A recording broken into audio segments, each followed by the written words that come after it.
So this is the radiator manifold. Obviously it looks a lot like an underfloor manifold, but we're just going to be using it for the radiators.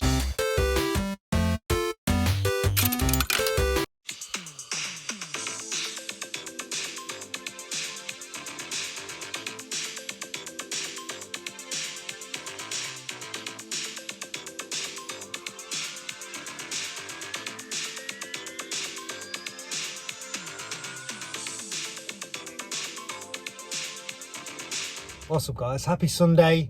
Thanks for tuning in to my latest video, The Life of a Jobbing Plumber. If you've not seen one before, it's basically various jobs from a working week, things I think you'll find interesting. Sometimes it's a lot of little jobs, sometimes it's just one job. And this week is pretty much just one job, and it's one I did last year. Now the start of this job, you might have seen it on a live YouTube, and I just didn't get around to finishing the edit, so I've done it this week. It's the first time I've used a radiator manifold to run heating pipes to each individual radiator, and also the first time I've ever used track pipe, so flexible gas pipe. So that's in this job, so I hope you'll find it interesting. Video, as always, sponsored by Power Toolmate. The discount code for Power Toolmate, PB5, is back up and running. They had to take it down because some people were abusing it, but you can use that again now, so that's good. And Velocity Pro Gear, if you're in the market for a tool bag, I'll link them in the description. They sell my bags. Just a great company to work with. So that's that. Anything else to tell you? I'm up to 3.5 minutes now with my cold showers every morning. I've not missed a morning, so that's good. That's going well. And oh, there's also in this video, I've set up a new kit bag. So if you're interested in tool bags, it's a Velocity bag. I'll show you that. I'll stick that at the end of the video for those of you interested in that, and I hope you enjoy it.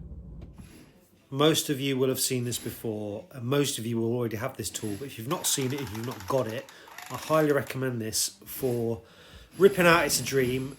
Any install where you're using a lot of copper, it's also brilliant, and it's probably one of the best bits of kit I've bought in recent years. It's the Milwaukee pipe cutter.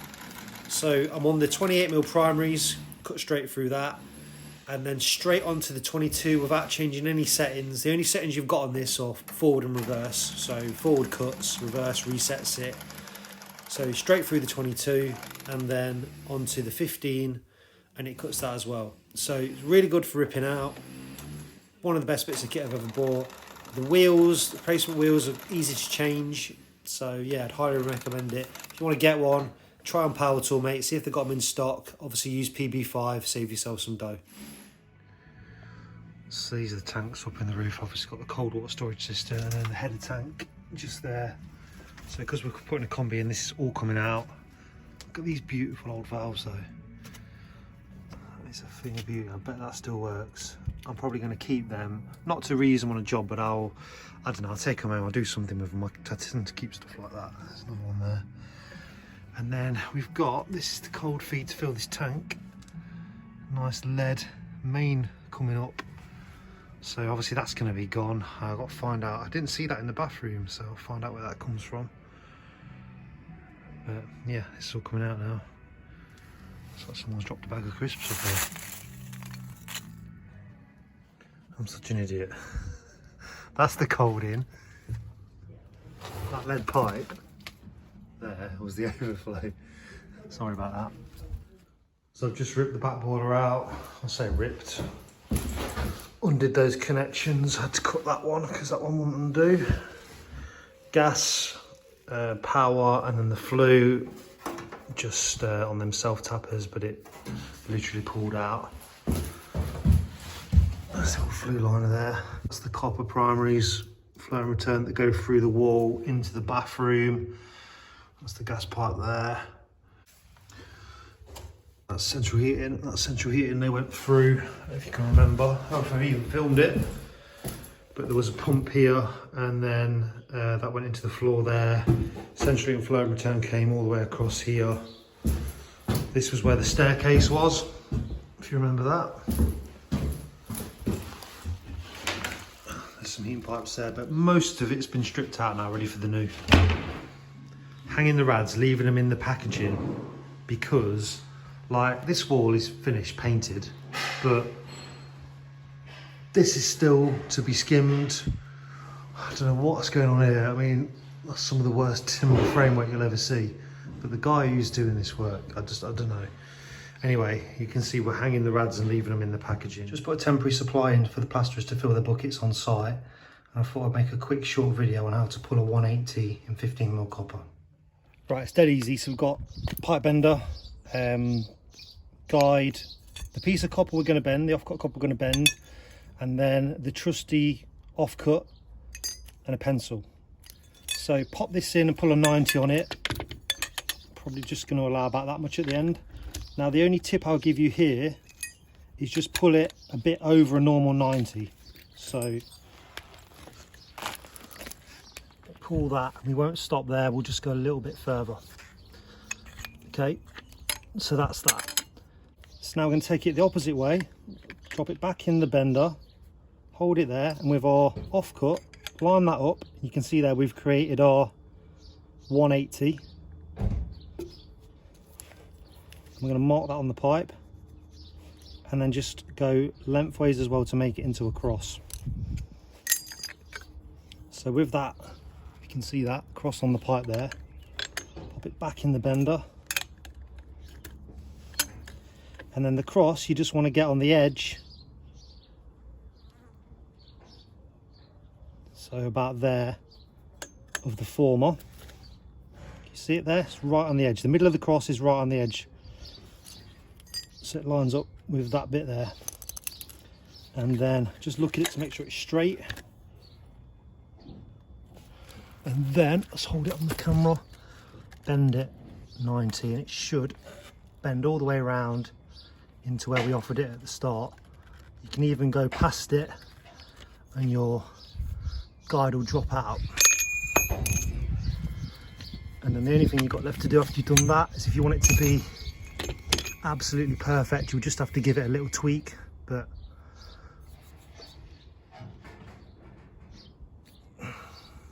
pretty good for a quick way to pull a 180. So this is the radiator manifold. Obviously it looks a lot like an underfloor manifold, but we're just going to be using it for the radiators. So in the box with this we get 2 blanks and 2 air vents. They go in there. Depending on which side you're bringing your flow and returns out of, you blank the other side. But what I've done is, instead of using both of those, I've been and fetched, we've got a bush there and a drain cock, so I'm going to put that in here on the bottom, and then these 2 male adapters to get me copper coming out of there, and then we're going to have a flow and return isolation valve so we can isolate the lot. Then we can pressure test the whole system just from this manifold before we fill it up. So I'm going to make this up now using some Loctite. Obviously this system's not going to be filled for, well, the rate I'm doing this job, weeks, so that'll have plenty of time to go off, but normally I'll give this 20 minutes. So we'll dress that now and we'll have another look at it. So this end, they've been made in with a Loctite, they're curing now. It's just metal on metal, that's how it works. This end, this plug's got an O-ring on it, so that doesn't need anything else, that will just tighten up. And because it's an O-ring, it only really needs to be hand tight. Don't want to overdo that. And then here, so this is 3/4, so we need a 3/4 to 1/2 inch bush, so that'll be made into there with the Loctite. And then our drain cock will make into the middle of that. Obviously it's too small to go straight in. So this is the pipe I'm going to be using. This is pre-lagged 60mm MLCP, so it's metal. You see we've got a metal line in there, multi-layer pipe. So basically going to run this under the floor to each individual rad, and then when it gets to the manifold, that's the fitting, so that pushes on the end of the pipe. There's a flat face and an O-ring that tightens onto the manifold, and as you tighten it, it crushes. It's like a split ring inside there, you can see that. There's the split, and that crushes that, grabs the pipe. Right, so Marcus is on the pipe, because he loves it. That's the pipe with the insulation. It tends to, the lagging tends to pull back. It's a bit awkward, but we've got 3 in now, so that's flow and returns done. We've marked them on the pipes and marked them on the other end where they're going to connect. So yeah, it's not looking too bad. So basically just dragging them through, connecting them on with those which I've already showed you. 3 down, so 5 to go. Right, so this one is the flow to this radiator. So I've pre-pressed my copper tail and the MLCP to 50mm copper adapter. So they're pressed using the V jaw. So I've got to take that out now and put the TH profile 16mm jaw in. Like that. Now we can press, this is the MLCP adapter. So the white pipe goes all the way in. You can see there's a little window there. Once you can see that, that's ready to press. So the lagging's all the way up. So the only joints we're going to have under this floor are, well, there's three, MLCP adapter and then two on the copper, but they're pressed so they shouldn't leak, but they're right underneath the radiator. So if we do ever have an issue with a leak under the floor, then we know we've not got to be taking up the floor, you know, in somewhere else in the property. We know that every joint is directly underneath the radiator, so we'd only have to cut out a square of the laminate if it did ever leak, but I'm hoping it won't. So all I do now is, let's press that first before I forget. So let me do this. So you see the blue plastic, it sits in that sort of channel there, the groove. So if I get that on, that's on now.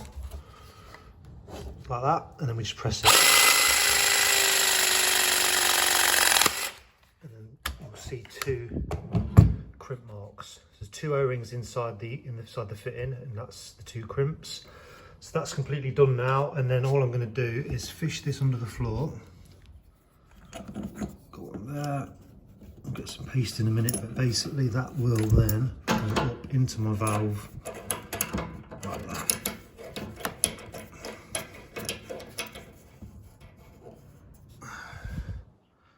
Just needs a bit of tweaking. There we go. I've got to say, one of the things I don't like about MLCP fittings, it's not all of them, it's just certain ones like this copper to MLCP adapter. One fitting in a bag, and I've ordered 30 of these for this job, so that's 30 bags. They could have had a bag of 10, and I would have had 3 bags, but I've got 30 bags. It's very wasteful. The copper ones just come in a bag of, well, I think it's 10 or 20, but yeah, one a bag seems ridiculous to me in 2021. Please ignore the floorboards in this place. Most of these boards were up or have been up because there was pipes. You can see the old pipes went through the wall there. So yeah, I just wanted to show you these. I can never remember the name of them, but they are pretty handy for stuff like this. Now, if I was doing this in copper, sometimes I will clip these holes so you can screw your clips in, but all I'm doing here is just keeping these off the ground, laying them on there. They do actually go through. There's a gap in the brick there, so they're sat on the brick as they go under that door threshold. You can see it's just keeping them up off the floor. So yeah, if you've not seen them before, they sort of stretch and you can fit them in between your joists. This is the bigger one. If you notice that, I had to cut it down with an angle grinder. They do a smaller one. Just trying to think what they're called. I don't know, but the company that makes them is called Walraven. So just Google it.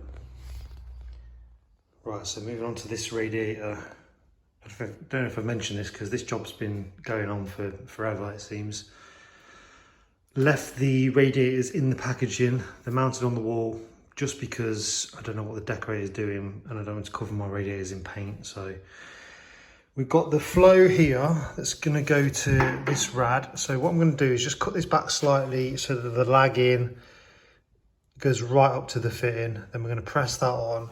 I've got my copper tail cut ready, and then press on an elbow to that, similar I did on the last rad, and then fish that up into there. Do that one, then put the floor back down, and then that's this room done. So these are just plastic pipe cutters that you would cut speed fit or condense pipe with. So I'm just going to cut that back there. That's the, you see the metal layer. Plastic, metal, plastic. And then we're going to prep the pipe.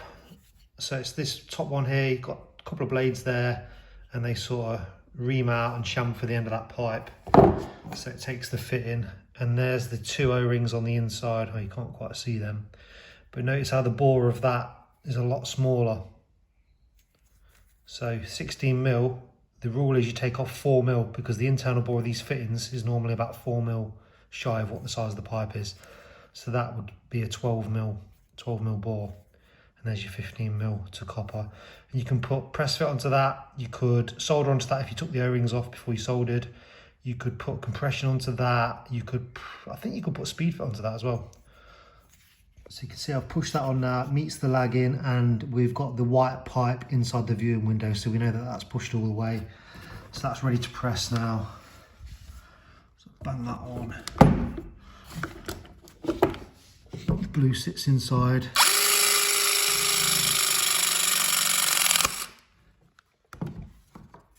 It's never easy with one hand. There we go. That's it, another one done. And the only joint directly below the radiator. That's all the pipe work done for the radiators. Unfortunately, that joist was in the way, so, I mean, it don't matter, it's just the look of it, but it would have been nice if they all went straight down. So they're all in now, they go into the floor and then off to their radiators. So what I'm going to do is put this board back. I'll just have to tuck them in a bit, and then, yeah, then we're just ready to fit the boiler, pipe the boiler up. Right, so we're trying one of these, I don't know if you've ever heard of these ECA boilers, see what they're all about. Just open this box, this is the pre-assembly kit. It's got butterfly valves on, looks decent, and then that's the filling loop. It says autofill on it, so autofill, fill, and then off. So can't wait to see what that's all about. But yeah, that's what we're fitting on this job. So that's the boiler. It's quite small actually. And then there's the connections underneath. It's reminding me of that, what was the make of that boiler I fitted? What was the make of that boiler I fitted in Hull? I can't remember. I don't random name. No, something Titan, was it? Something like that? No, it was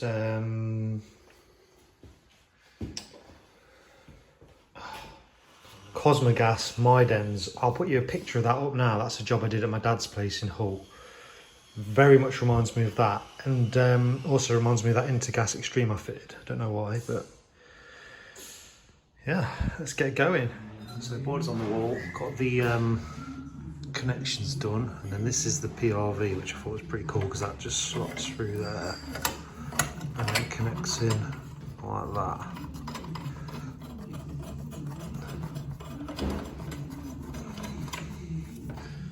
First impressions are good. I like the butterfly valves, so they're going to come flow and returns down, Spirotech deaerator, Spirotech dirt filter, connect onto the heating, and then we've got hot and cold. Now they've got to come down to go into the floor.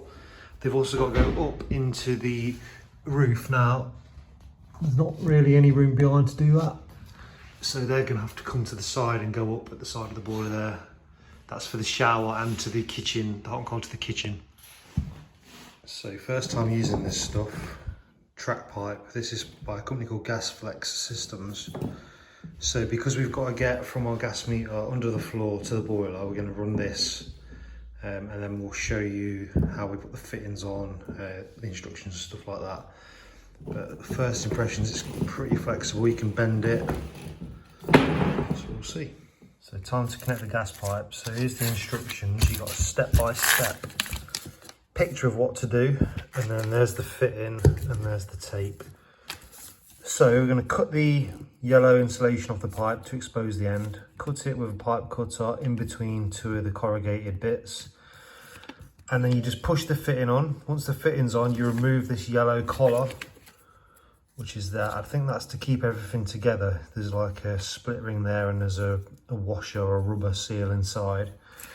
So you push that on, take the yellow tab out, and then tighten it up.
So that's connected now.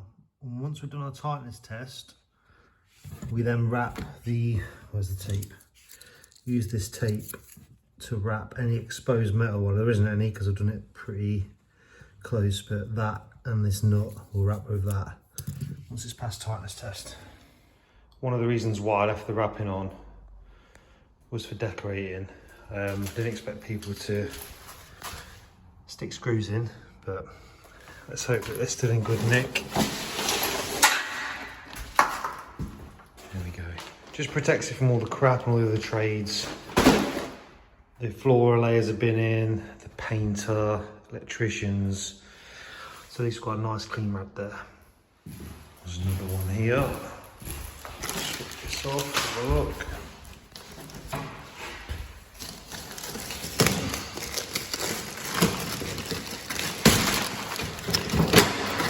This one's really well wrapped.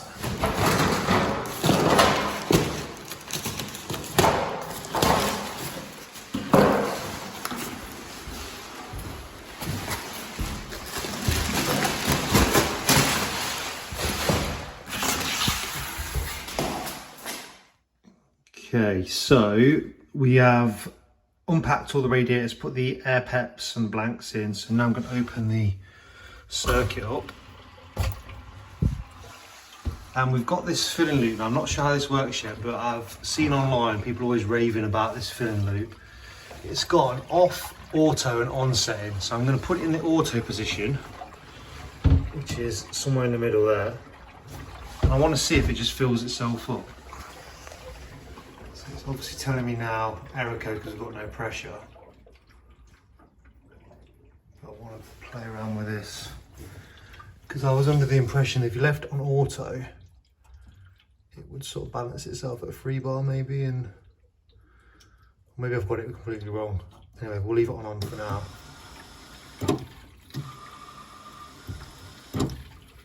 So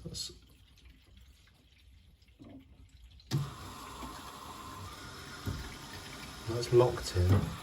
Let's try it there. We'll leave it there, see if it stops itself at 1.5 bar or something. But anyway, that's filling up. So I'm going to go around now, bleed the rads, and then I'll bleed the manifold there and there. Hopefully I've got no leaks. I know I've shown you these before, but for those of you that have not seen them, these are personalised rad keys. So I've got my company name, email, and my phone number on there. What I do is I'll leave these with a customer after I've done a boiler install, so they can bleed the radiators if they need to. I've also got my B Plumber one, and if you want, I mean, you can have any design you want on there. If you want your own making, stickers and that is the guy that makes them. I'll leave a link to probably to his website in the description.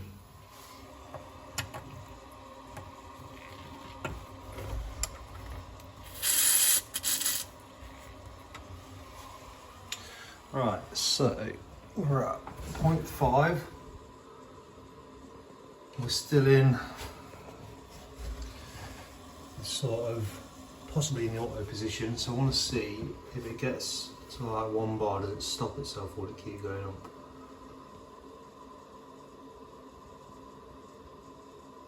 The only trouble is I reckon when it does get to pressure, the pump will kick in.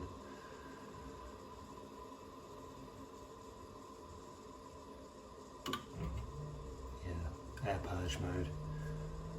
It's good that it does that, but I'm not able to see the pressure gauge now.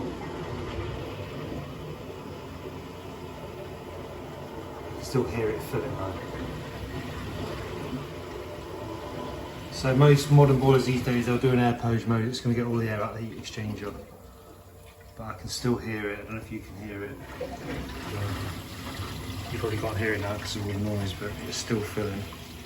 I'm just going to turn it off, I think. Right, pretty much done now. We've got the, I'm just going to do the performance of the boiler, flow rates, temperature differential, stuff like that. Yeah, I'm pleased with the install. I think it looks good. It was nice. I like the valves on it. I like how it went together. So yeah, it's just basically down to the performance of it, and obviously if it lasts, because it's the first one I've ever fitted. If I'm back to it every other month fixing it, or if it's not reliable, Obviously time will tell, but yeah, so far first impressions are it's a very good boiler. Right, so this is my new electrical kit bag. I was using this flute box for years, and then recently I snapped the buckle so the lid doesn't stay shut.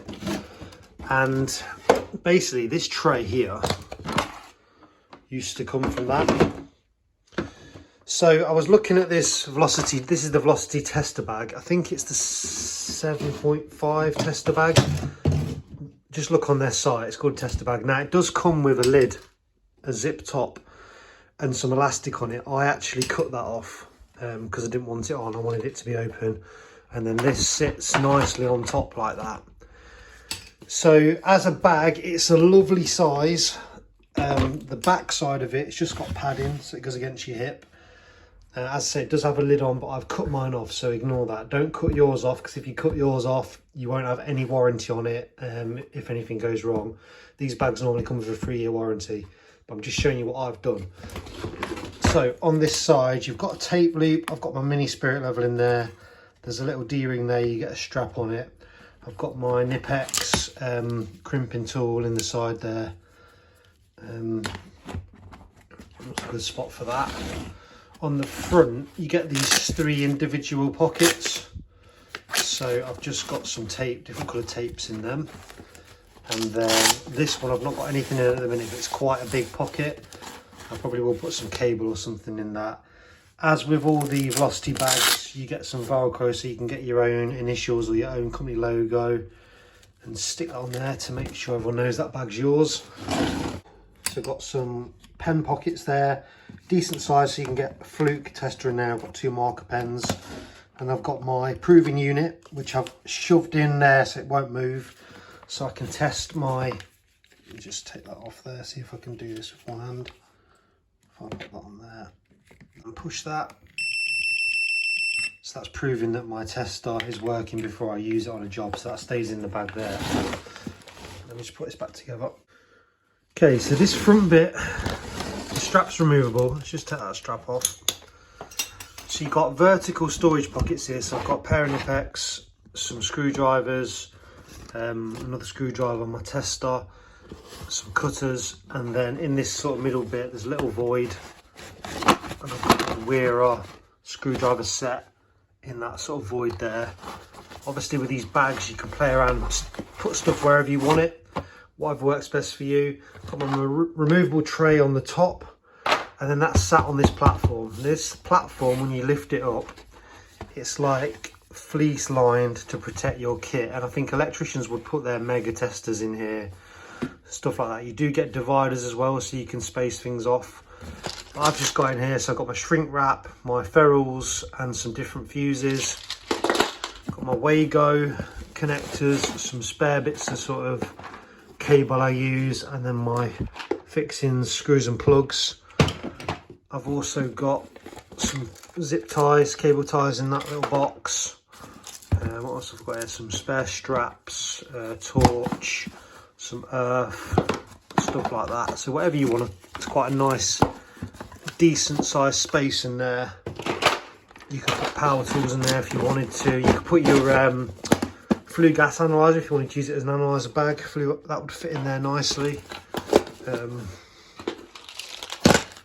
So yeah, just there's a lot more room. It's a lot more practical, I think, than what I was using, and it looks awesome as well.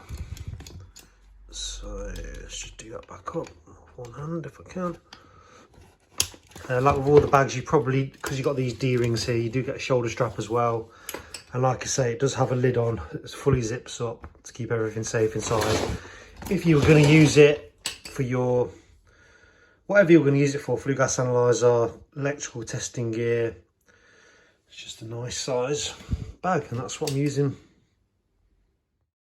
Oh shit, we started. Right, I'm at a lake.